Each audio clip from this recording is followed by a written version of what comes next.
गाँव में आम जनता बताने का काम कर रही है कि भाई हम तो उसको वोट देंगे जो हमारा काम करता है, जो हमको सम्मान देता है, जो हमारी बात सुनता है।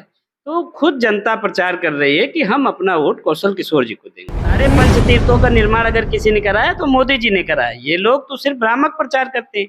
मोदी जी का एक नारा है, सबका साथ, सबका विकास और सबका विश्वास। वो संविधान का सम्मान प्रत्येक भारतवासी को करना चाहिए और हम तो संविधान को पूजते भी हैं। मोदी जी ने भी संविधान को मत्थे से लगाकर उसका सम्मान किया और भारतीय जनता पार्टी का एक-एक कार्यकर्ता जो बाबा साहब का हस्तलिखित संविधान है, उसको चूमने का काम करता है, उसको पूजने का काम करता है। जिन्होंने आरक्षण का इतना अपमान किया, आरक्षण का बिल फाड़ के फेंक दिया, आज वो आरक्षण के हितैषी कहाँ से हो गए? सिर्फ वोट के लिए बरगलार हैं। मैं अपने अनुसूचित वर्ग समाज से कहना चाहूँगा कि ये एक-एक वोट राष्ट्र के नाम जाना चाहिए और ये संविधान नहीं खतरे में, आरक्षण नहीं खतरे में इनके लोग हैं, इनके नेता हैं और इनके प्रत्याशी हैं। इनका दिमाग नहीं काम कर रहा है, अलूल-जलूल बातें बता रहे हैं लोग।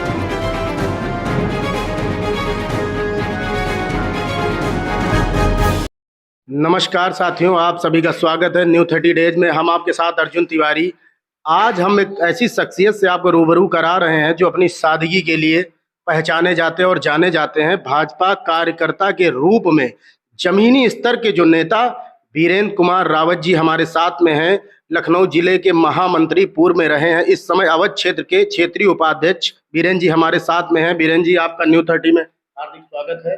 सभी को मेरा प्रणाम। वीरेंद्र जी, आज अभी चुनाव का दौर चल रहा है, 20 तारीख को चुनाव है, तो जिस तरह से आप वोट सपोर्ट चाह रहे हैं, तो हमें आप ये बताइए कि मोहनलालगंज में 2 बार से आपके सांसद कौशल किशोर जी हैं, तो अब की बार तीसरी बार जो जनता के बीच में जा रहे हैं, किन मुद्दों को लेकर के जा रहे हैं?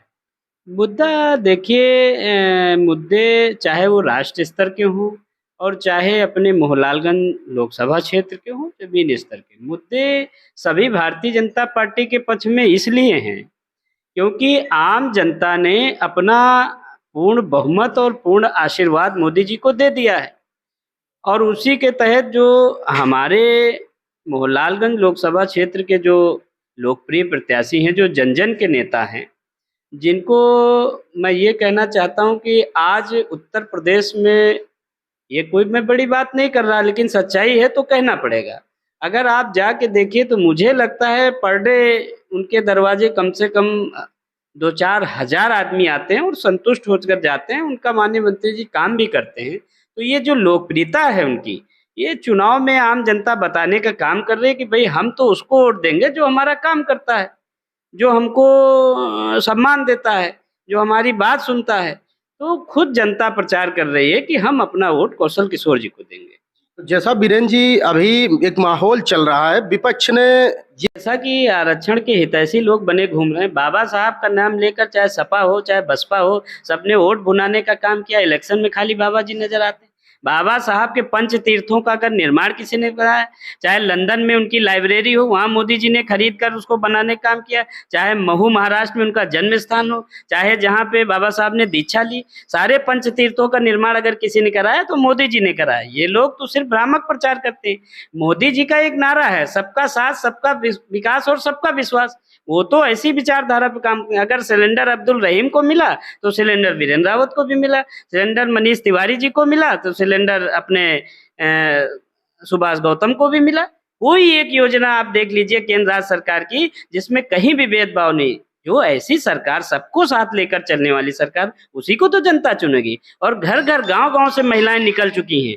उनका कहना है कि हमारा वोट केवल विकास को, हमारा वोट केवल राष्ट्र को और हमारा वोट केवल मोदी जी को, अपना वोट कौशल किशोर जी को देंगे। तो जैसा वीरेंद्र जी, अभी एक माहौल चल रहा है, विपक्ष ने ये कहा है कि आरक्षण खत्म कर रही है मोदी सरकार, उस पर क्या कहना चाहेंगे?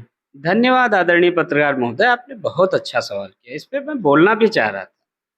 देखिए, आरक्षण वास्तव में जो बाबा साहब ने संविधान लिखा, उसी के तहत एक वो प्रति है और संविधान का सम्मान प्रत्येक भारतवासी को करना चाहिए और हम तो संविधान को पूजते भी हैं।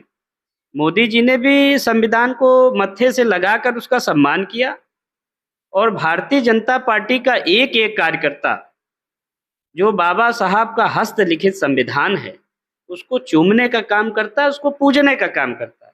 विपक्ष, चूंकि मैं अनुसूचित जाति का नेता हूँ और क्षेत्र में लगातार जमीन पर रहता हूँ, इसलिए बहुत अच्छा आपने सवाल किया। मुझे अपने लोगों को ये संदेश देना आपके चैनल के माध्यम से कि जो लोग आज आरक्षण की दुहाई दे रहे हैं और जो विपक्ष के लोग बता रहे हैं कि संविधान खतरे में है, आरक्षण खत्म कर दिया जाए, मैं आपसे निवेदन करना चाहता हूँ, मेरी बात ध्यान से सुनिएगा।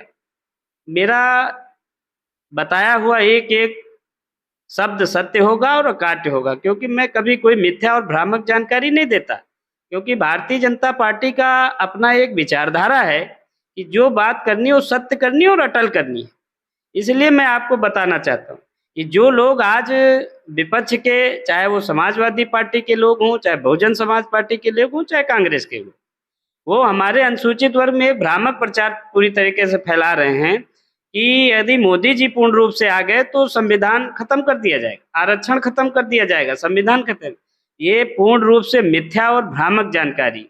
जब मोदी जी देश में 10 साल पूर्ण बहुमत के साथ सरकार के साथ राज किए, तब उन्होंने आरक्षण को कोई नुकसान नहीं पहुंचाया। और संविधान तो देश को चलाने की कुंजी है। देश यदि चलता है तो संविधान से चलता है और संविधान को हम लोग पूछते हैं। अब आरक्षण की रह गई बात, जो लोग ये प्रचार कर रहे हैं कि आरक्षण, मैं उनसे पूछना चाहता हूं समाजवादी पार्टी के लोगों से कि भरे सदन में जब समाजवादी पार्टी के सांसद ने आरक्षण का बिल फाड़ के फेंक दिया था, तब ये लोग कहां सो गए थे? जिन्होंने आरक्षण का इतना अपमान किया, आरक्षण का बिल फाड़ के फेंक दिया, आज वो आरक्षण के हितैषी कहां से हो गए? सिर्फ वोट के लिए बरगला रहे। मैं अपने अनुसूचित वर्ग समाज से कहना चाहूंगा कि ये एक एक वोट राष्ट्र के नाम जाना चाहिए। और ये संविधान नहीं खतरे में, आरक्षण नहीं खतरे में, खतरे में इनके लोग हैं, इनके नेता हैं और इनके प्रत्याशी हैं। इनका दिमाग नहीं काम कर रहा है, अलूल जलूल बातें बता रहे हैं लोगों को।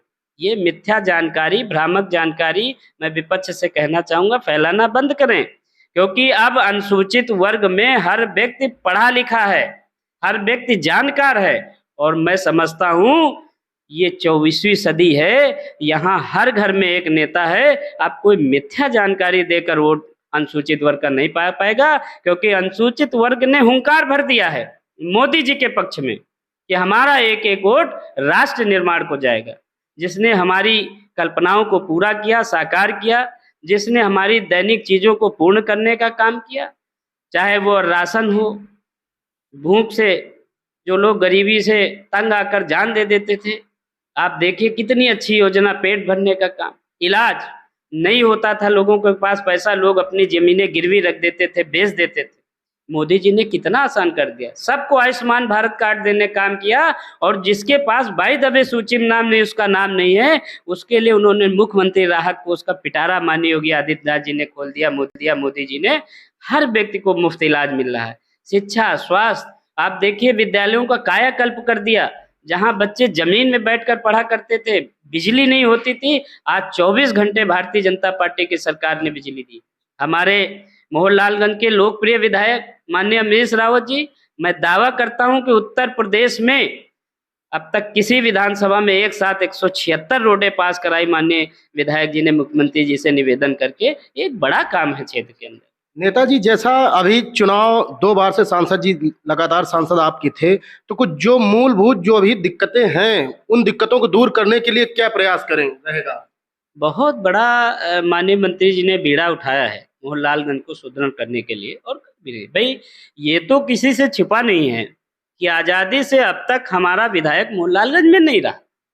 पहली बार माननीय अमरीश रावत जी कमल खिलाने का काम किए, माननीय मोदी जी के नेतृत्व में, माननीय योगी जी के नेतृत्व में, माननीय राष्ट्रीय अध्यक्ष जेपी नड्डा जी के नेतृत्व में, माननीय अमित शाह जी के नेतृत्व में और यहाँ के सांसद माननीय कौशल किशोर जी के नेतृत्व में यहाँ अमरीश रावत जी ने कमल खिलाने का काम किया।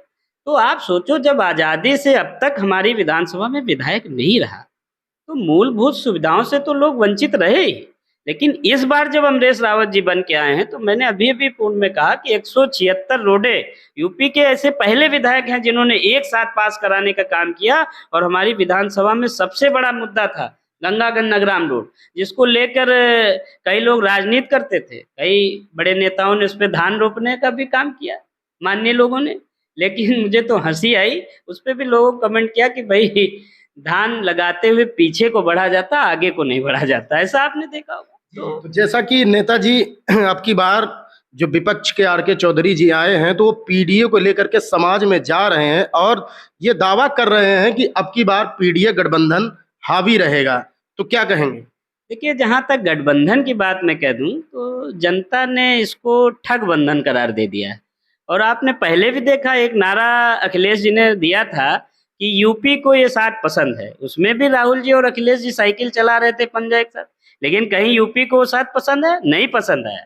और जनता ने इस गठबंधन को सिरे से नकार दिया है और जनता केवल और केवल मोदी जी को सुनना चाह रही, मोदी जी को देखना चाह रही, क्योंकि आज आम जनता तक अगर किसी ने मूलभूत सुविधाओं को घर घर तक पहुंचाने का काम किया है तो वह सिर्फ माननीय मोदी जी की सरकार, माननीय योगी जी की सरकार ने किया, बाकी किसी ने पब्लिक के लिए ऐसा कोई काम नहीं किया। जैसा कि आपके भाई भी हैं, जीतू जी प्रधान संघ के अध्यक्ष भी हैं, वो आपके साथ में आए हैं, तो जब वो साथ में आए तो कैसा प्रभाव आपको दिख रहा है फील्ड में? प्रभाव बहुत अच्छा है, क्योंकि देखा जाए तो ग्राम प्रधान गांव का प्रथम नागरिक माना गया और उन्होंने जब देखा तो इससे पूर्व समाजवादी पार्टी में थे, लेकिन जो नीतियां भारतीय जनता पार्टी से, उससे वो प्रभावित हुए कि अब हमें राष्ट्र के लिए काम करना चाहिए, राष्ट्र निर्माण में सहयोग देना चाहिए। और मेरी उनसे बात भी हुई और विधायक जी ने भी उनसे बात की और उस पर वो एग्री हुए और वो राष्ट्र निर्माण के साथ